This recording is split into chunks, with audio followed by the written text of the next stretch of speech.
Hare Krishna, a very warm welcome to all the devotees to our program on Srimad Bhagavatam study. So today I want to start a new initiative in our Gita online study classes, specifically with regard to Srimad Bhagavatam study, and that initiative is presentation by class students. So we have been doing our classes for last 4 years and trying to serve the Vaishnav communities, trying to serve the communities available online through these presentations. And today we are taking a new initiative in which we are inviting our students to present on Srimad Bhagavatam. So before we actually invite our first student in this initiative, I would like to introduce this particular section or particular initiative which we are starting today, that what are we trying to achieve through this, and what are the different aspects, what are the different uh, issues or techniques or points that we should keep in mind while making these presentations. So first of all, why are we doing this initiative? I would like to touch upon little bit upon that. Why? So we are doing this initiative mainly to uh, train the students in our class not only to be good students, good students of Srimad Bhagavatam, who understand the philosophy, who understand the various aspects of Srimad Bhagavatam, but we also want them to upgrade themselves as teachers and not only keep themselves as students throughout their life. Although uh, we are when we are teachers, it does not mean that we are not students. We can still be students and uh, upgrade ourselves as teacher. Every teacher is also a good student, to summarize that. But the idea is mainly to uh, elevate the students in our class to become good teachers of Srimad Bhagavatam. And everything requires some understanding. Every new job, every new role has a different feature, has a different aspect. As a student, you need to be very diligent, you need to be very disciplined to study Srimad Bhagavatam, you need to be very uh, intelligent to understand the philosophy and so on. But as a teacher, it requires a little more different skills than just to be as a student. So why are we trying to do it? The main ultimate objective is to train the people so that they can expand the message of Gita and Srimad Bhagavatam, Ramayana, etc., in their own style and in their own way. So I am, as a teacher, trying to expand this in my own style, in my own understanding, in my own capacity that I understand the subject matter. Some of you may have even better style than me, and you may want to express that through your presentation skills or through your capabilities and so on. So once you know little basics of how we can present these things to audience in general, we can expand the message of Srimad Bhagavad Gita, Bhagavatam, Ramayana, and other Vedic literature far and wide. You can even go further to start your own YouTube channel. You can start your Facebook videos and develop your own online community, and develop this online community as Vaishnavas, as uh, you can start them developing as students, and then you can further start developing them as teachers also, like I'm trying to do through this initiative. So this is why. In short, the answer is to spread the message of Gita and Bhagavatam through our students who can actually go and become teachers in the future. Then, so once we buy into this idea that we also want to become a teacher, now uh, in order to become a teacher, we need to keep few things in mind while we are trying to teach Vedic literature, Vedic scriptures to others. So specifically, we need to take care of three different aspects of our teaching. One is the content that we use for our preparation, for our preaching, for our presentation. Then there are presentation skills. What are the various aspects of presentation we need to keep in mind? Content, presentation, and then understanding. The third aspect is the understanding. Whenever we are going to present something, we cannot go and make a good presentation unless we have a very good understanding of the subject matter.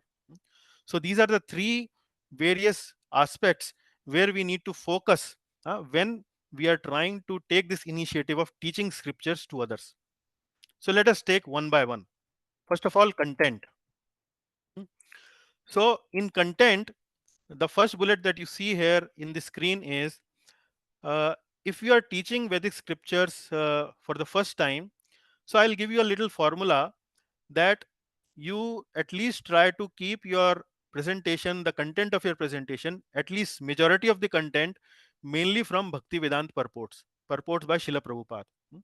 There are other Vaishnava acharyas also who have written their purports, who have written their commentaries and so on.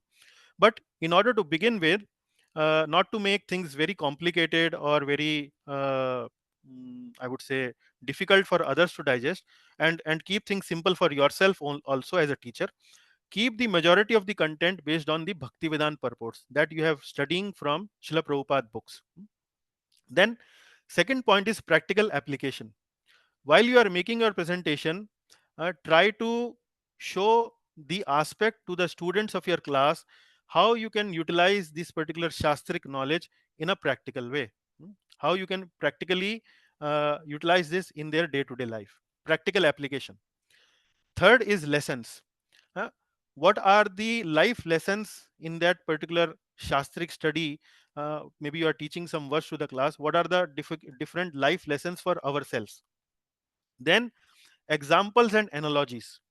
Examples and analogies means, for example, you are trying to teach people the importance of the quality of determination, dradata. Then, while teaching the quality of determination, you can give the example of Hanumanji. Say Hanumanji was so determined to find Mother Sita that he even crossed a very long sea in his pursuit. Also, you can give the example of Srila Prabhupada. The Prabhupada was so determined to preach the message of Gita and Bhagavatam that he took so much risk going to a foreign land at a very advanced stage. So, like that. So, support the message by some example. Then analogies. Many of these Vedic literature are very complicated in terms of philosophy, like the concept of soul, body, mind. There are different concepts, like concept of three modes of material nature, like that. So these are sometimes not very easy to understand, and you can explain them with the help of analogies. So use examples and analogies to convey your message. Similarly, shastric connections. Shastric connections means, uh, for example, you are teaching a verse from Srimad Bhagavatam, and this verse has some uh, similarity with a verse present in Srimad Bhagavad Gita, and you know that your audience have already studied Srimad Bhagavad Gita. So while presenting Srimad Bhagavatam, you can utilize that verse from Srimad Bhagavad Gita to explain the verse that you are trying to explain from Srimad Bhagavatam. So that is shastric connections. So this is how you can design your content. Hmm. It should have some practical application. It should have some life lesson. It should be supported by some examples, some analogies, and there should be some shastric connection. I'm not saying that every presentation you should have all these aspects, but these are some of the pointers which we can use in order to prepare and develop your content. Hmm.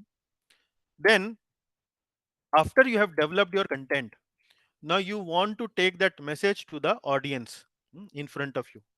And then, when you are making a presentation, what you should do in order to make it a very good, you are able to communicate the message very nicely. First of all, in the beginning of the presentation, you tell them what you are going to speak in this presentation. Give them a overview. This is what I'm going to speak, and this is how it is related to everyone. So give an overview what you are going to present. Then, once you have given a broad message that this is what you are going to present, then you can detail out in maybe 3 4 lines that this is how we are going to cover the journey. First of all, we are going to understand this, then we are going to understand this, then we are going to understand this, and finally we will conclude our presentation, like that. So explain your flow of thought and how your thought is organized, how your talk is organized. So where are what are the various sections in your talk. Then many people use slides to give presentation, and I am personally a strong advocate of using slide while making presentations, because when you are making slides, not only the faculty of listening is utilized by the audience, but also they can utilize the faculty of seeing, a faculty of sight. So both the faculties are used, not only the ears but eyes also are used when you are making a presentation. So this help us making the communication much faster and much more effective. Then while you are making the slides, what you should do is you should avoid writing too much text on the slide. So if you put too much text on the slide, what happens is that the slide becomes really, really heavy to digest for the audience. They become really intimidated when they see a lot of text in the slide and they are not able to read the everything. Either should we read the slide or should we read the should we hear the speaker? What should we do? And somehow the message or the chemistry is a little bit difficult in that case. So avoid too much text on the slide. Use that much text which is useful. Then, if possible, use tables, use flowcharts, diagrams to convey your point. So sometimes it is possible to use only two words in the slides and to convey a long and to convey an effective principle or an effective message just by using two words on your slide. So sometimes it is possible. So like that, be brief, use effective ways of communicating like tables, flowcharts, diagrams, etc. And sometimes add pictures to your slide to make it more appealing. Many of our stories, many of our concepts in Vedic literature have some picture associated with it, like three modes of material nature. And Srila Prabhupada has done a lot of work to give paintings and to give a lot of pictures. Uh, so you can use those pictures when you are making some point in your presentation. So add pictures to your slide to make it more appealing. And respect the time of the audience. If you have been given 1 hour, then try to finish within 50 minutes and keep maybe 10 minutes for question and answer. So this is about the presentation. Then we come to the third aspect, which is understanding.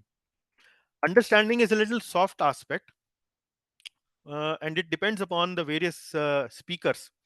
So choose a topic for which you have a very good understanding, because if you have a very good understanding, you will be able to explain the topic in different ways. Also, if you are asked a question on that particular topic, you will be able to answer that in a proper way. So uh, it will be clear whether your understanding is good or not when you are making a presentation to the audience. The audience will at once recognize whether you understand it well or not. It will be visible by your clarity of thought. It will be visible by the confidence that you will exhibit while answering the questions. If the audience asks you some question and you are able to answer it to their satisfaction by giving examples, analogies, various shastric references, and so on, it will be it will be demonstrated like that. So understanding of the topic before making a presentation is very, very key and vital to your good presentation. So that is all from my side on this particular topic.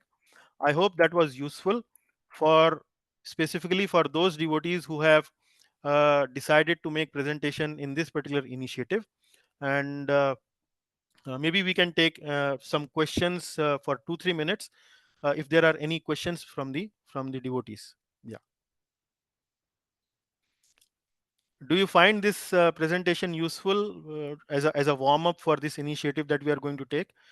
Uh, do you think it added value to your understanding? No, no, it's extremely useful, Prabhuji, because many of these points are just get slipped in the background. Well, Hmm. what happens when you're so keen on presentation, you're spending so much time on getting the content ready, etc. You miss many of these softer issues like presentation, Hmm.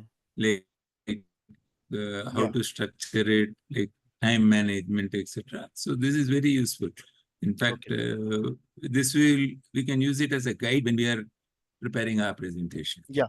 So the book I would like to share for the devotees is this book, The Art of Studying and Teaching Scriptures. So this book has been written by Gaurang Darshan Prabhu, and the content that I have used in my presentation is actually based on this book. I have used very briefly, but you can get a little more elaborate understanding if you get this book. So this was the book from which I took my content. Okay, so that was good feedback immediately by Vasudevan Prabhu. Any other question or any other thing that devotees may want to ask?